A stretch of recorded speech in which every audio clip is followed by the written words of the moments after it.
Popular front of India यानी कि PFI के नेटवर्क को लेकर बड़ा खुलासा हुआ है। इसके खौफनाक इरादों से पर्दा उठ गया है। ये देश के दुश्मन समाज में घुसपैठ के जरिए आतंकी फंडिंग, हथियारों की ट्रेनिंग और देश विदेश में हिंसा भड़काने में लगे हुए थे। इस्लामिक संगठन हिंसा की आग में भारत को झोंकना चाहता था, लेकिन कहते हैं कि हमारे देश की जांच एजेंसियां भी समय रहते इनके मंसूबों पर पानी फेर देती है। ईडी ने पीएफआई को लेकर ऐसे खुलासे किए हैं जो आपको भी हैरान करने वाले हैं। नमस्कार, कैपिटल टीवी उत्तर प्रदेश देख रहे हैं आप और मैं हूं आपके साथ दिव्या सिंह। इस खास प्रोग्राम पर्दाफाश में आपका स्वागत है। पर्दाफाश में बात होगी देश के दुश्मन पीएफआई को लेकर ईडी का बड़ा खुलासा। भारत के खिलाफ हो रही थी प्लानिंग। ईडी और एनआईए ने देश भर में की छापेमारी। पीएफआई से जुड़े 26 लोग गिरफ्तार। पॉपुलर फ्रंट ऑफ इंडिया यानी कि पीएफआई के नेटवर्क को लेकर बड़ा खुलासा हुआ है। ईडी समेत विभिन्न एजेंसियों की जांच में सामने आया है कि पीएफआई की जड़ें भारत के कई राज्यों के साथ साथ विदेशों तक फैली हुई हैं। इसके अलावा इसके पैसे के स्रोत को लेकर भी बड़ी जानकारियां सामने आई हैं। इस संगठन के खिलाफ जांच 2022 में शुरू हुई थी। इसका सिलसिला शुरू हुआ था दिसंबर 2020 से। तब ईडी ने कैंपस फ्रंट ऑफ इंडिया के महासचिव केआर रऊफ शरीफ को गिरफ्तार किया था। इस गिरफ्तारी के बाद पीएफआई के नेटवर्क के बारे में कई जानकारियां सामने आई। यह संगठन भारत और विदेशों में धन इकट्ठा कर रहा है और देश में आतंकी गतिविधियों के लिए इसका इस्तेमाल खूब हो रहा है। 4 साल की जांच के बाद ईडी के तरफ से तैयार डोजियर में कई जानकारियां निकलकर सामने आई हैं। इसमें केरल, कर्नाटक, तमिलनाडु, तेलंगाना, दिल्ली, राजस्थान, महाराष्ट्र, बिहार, पश्चिम बंगाल, असम, जम्मू कश्मीर और मणिपुर में इसके सदस्य और ऑफिस होने की बात भी सामने आई। ईडी के डोजियर के अनुसार 2022 के जुलाई में संगठन द्वारा पीएम मोदी पर हमले का सफल प्रयास हुआ। इसके बाद इस पर गैर कानूनी गतिविधि यानी कि रोकथाम अधिनियम के तहत प्रतिबंधित कर दिया गया, यानी कि इस पर बैन लगा दिया गया। ईडी ने भारत से पीएफआई के 26 लोगों को किया गिरफ्तार। इन पैसों को ट्रस्टों और संबद्ध संस्थाओं के 29 बैंक खातों में जमा किया गया। पिछले कुछ साल में ईडी ने भारत से पीएफआई के 26 शीर्ष पदाधिकारियों को गिरफ्तार किया है। इसके बाद उनकी संपत्ति और बैंक खातों को सीज कर दिया गया है। ईडी के डोजियर के मुताबिक पीएफआई ने दिल्ली दंगों और हाथरस में अशांति फैलाने में भूमिका निभाई थी। 2020 के बाद से गिरफ्तार किए गए लोगों में रऊफ शरीफ, पीएफआई के राष्ट्रीय महासचिव शफीक पायत, कतर में स्थित एक पीएफआई सदस्य परवेज अहमद, दिल्ली पीएफआई के अध्यक्ष और राहुल हमीद शामिल थे। साहुल हमीद सिंगापुर से पीएफआई के लिए हवाला का कारोबार कर रहा था। फिजिकल एजुकेशन क्लास के नाम पर हथियारों की ट्रेनिंग। एजेंसी के मुताबिक केरल के कन्नूर जिले के नारद में एक हथियार प्रशिक्षण शिविर पाया गया। यहाँ पर फिजिकल एजुकेशन क्लास के नाम पर पीएफआई कैडरों को विस्फोटक और हथियारों के इस्तेमाल की ट्रेनिंग दी जा रही थी। पीएफआई और उसके सहयोगियों द्वारा अब तक 94 करोड़ से अधिक रुपए जुटाने की बात सामने आई है। ईडी ने 57 करोड़ रुपए की 35 संपत्तियों को आपराधिक आय बताया है। यह संगठन कुवैत, ओमान, कतर, सऊदी अरब और संयुक्त अरब अमीरात में सक्रिय पाया गया है। इन्हें जगहों से सबसे ज्यादा पैसा इनको मिला हुआ है। ईडी के मुताबिक पीएफआई का वास्तविक उद्देश्य जिहाद के माध्यम से भारत में इस्लामी आंदोलन को आगे बढ़ाना है। हालांकि पीएफआई खुद को एक सामाजिक आंदोलन के रूप में पेश करता है। साक्ष्य बताते हैं कि विरोध प्रदर्शनों का हिंसक तरीके से समर्थन करता है। ईडी ने बताया कि पीएफआई ने खाड़ी देशों में रहने वाले प्रवासी मुस्लिम प्रवासियों के लिए जिला कार्यकारी समितियां भी बनाई है। ईडी ने पीएफआई की 35 संपत्तियों को किया जब्त। प्रवर्तन निदेशालय यानी कि ईडी ने प्रतिबंधित संगठन पीएफआई की चल और अचल 35 संपत्तियों को जब्त किया है। इन संपत्तियों की कीमत करीब 57 करोड़ रुपए है। इन संपत्तियों में कई ट्रस्ट, कंपनियां और निजी संपत्तियां शामिल है। ईडी ने दिल्ली पुलिस और एनआईए द्वारा दर्ज मामलों को आधार बनाकर मनी लॉन्ड्रिंग का केस दर्ज किया था। जांच में पता चला कि पीएफआई के 29 खातों में देश और विदेश से फंड आया था। डमी फर्मों से फंड हवाला के जरिए और दूसरे तरीकों से भेजा गया था। ईडी इस मामले में फरवरी 2021 से मई 2024 तक पीएफआई से जुड़े 26 लोगों को गिरफ्तार कर चुकी है।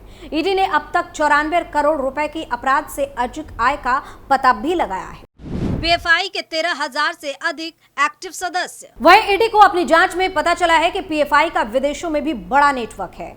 इसके सिंगापुर और खाड़ी देशों में 13,000 से अधिक एक्टिव सदस्य हैं। यहां से अज्ञात लोगों से कैश लिया जाता है और हवाला के जरिए भारत भेजा जाता है। इन देशों में रहने वाले गैर निवासी मुस्लिम ने पैसे इकट्ठा करने के लिए पीएफआई से डिस्ट्रिक्ट एजुकेटिव समिति यानी कि डीईसी का गठन किया है, जिन्हें करोड़ों रुपए की फंडिंग करने का टारगेट दिया गया है।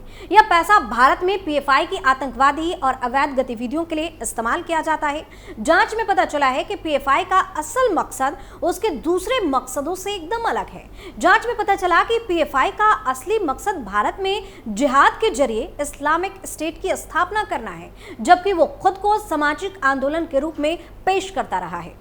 पीएफआई कर रही थी भारत में गृह युद्ध की तैयारी। पीएफआई अपने कृत्यों को गैर हिंसक बताती है, लेकिन हासिल सबूतों से पता चला कि उनके विरोध के तरीके हिंसक हैं। ईडी ने अपनी जांच के दौरान पीएफआई के विरोध के कुछ तरीकों को कुछ इस तरीके से बताया है, जैसे गृह युद्ध की तैयारी करना। ईडी ने अपनी जांच में पाया कि पीएफआई भारत में गृह युद्ध करने के लिए हवाई हमले, गुरिल्ला वार करने के लिए एक अलग से टेलीकम्युनिकेशन सिस्टम तैयार करने की प्लानिंग कर रहा था।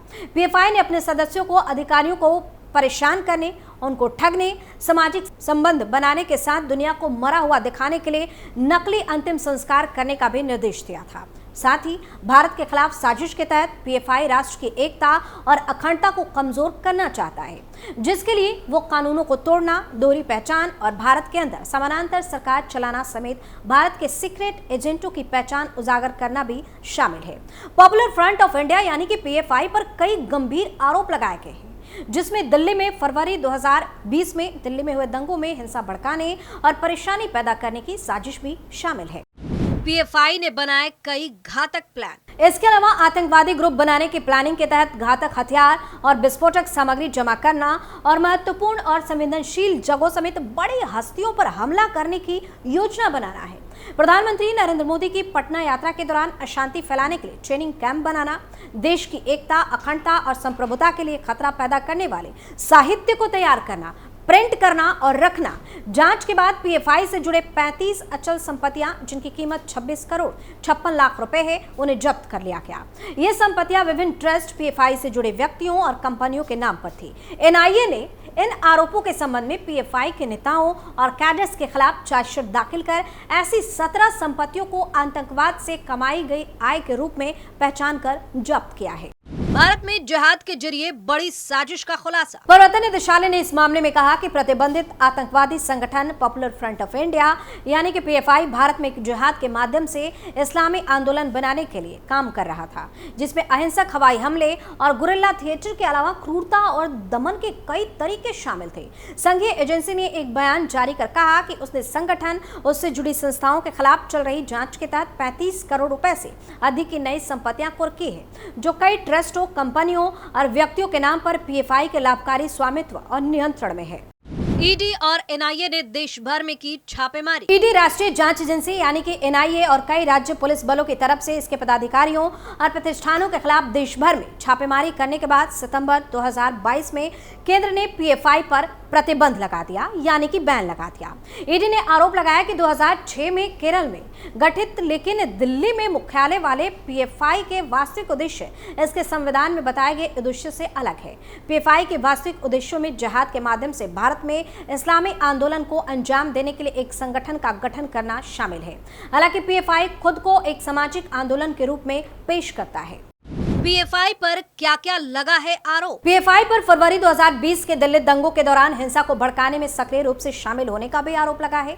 ईडी ने आरोप लगाया कि पीएफआई ने भारत की एकता, अखंडता और संप्रभुता को कमजोर करने और सांप्रदायिक सद्भावना को बिगाड़ने के इरादे से महत्वपूर्ण और संवेदनशील स्थानों और व्यक्तियों पर हमला करने के लिए घातक हथियार और विस्फोटक उपकरण एकत्र करके आतंकवादी गिरोह बनाने की योजना बनाई थी। संगठन पर 12 जुलाई 2022 को प्रधानमंत्री नरेंद्र मोदी की पटना यात्रा के दौरान अशांति पैदा करने के इरादे से एक प्रशिक्षण शिविर आयोजित करने और देश की एकता, अखंडता और संप्रभुता के खिलाफ खतरा पैदा करने की क्षमता वाले अपराधी साहित्य को छापने का आरोप भी लगाया गया। तो देश के दुश्मन संगठन को लेकर ईडी ने कई बड़े खुलासे किए हैं। इसके साथ ही इन पर जांच एजेंसियों का तगड़ा डंडा भी चल रहा है। पर्दाफाश में फिलहाल इतना ही। देखते रहिए कैपिटल टीवी उत्तर प्रदेश। नमस्कार।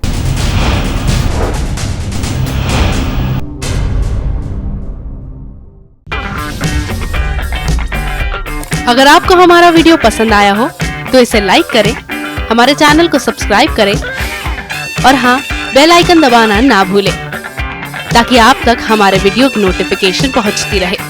आप अपना सुझाव हमें कमेंट बॉक्स में दे सकते हैं। हमारे साथ जुड़ने के लिए शुक्रिया।